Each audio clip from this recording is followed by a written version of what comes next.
and I began this process of, many kids of various diasporas go through this process. Well, who am I? What's my identity?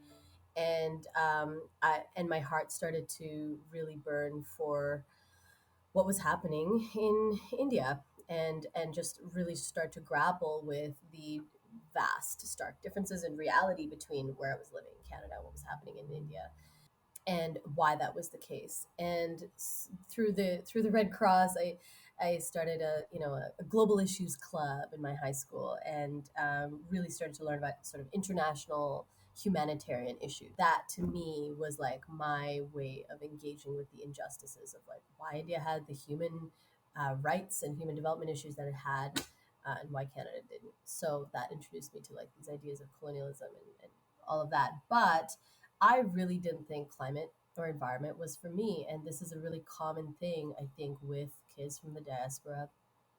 This is where the environmental movement has failed us here. It's been framed as a recycling issue. It's been, that deep culture of individualism and of individual responsibility for the environment and for the climate is so rooted, from the environmental movement in the 70s, 80s, 90s. And so that was the culture. And it was very much, there was a cultural divide around that. It was, the environment was for white kids who had like time to think about this stuff and like could join recycling club and that stuff. And I was going through this identity thing, being like, I don't have time to save the trees. Like there's people dying in my country. And so there was this cultural divide, and the framing and storytelling around the environment was just so poor and so narrow at the time.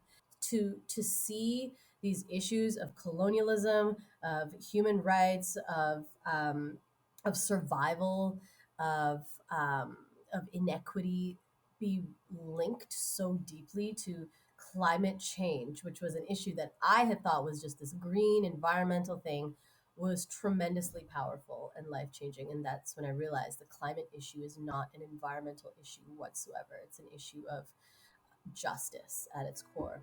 And there was sort of no turning back from there.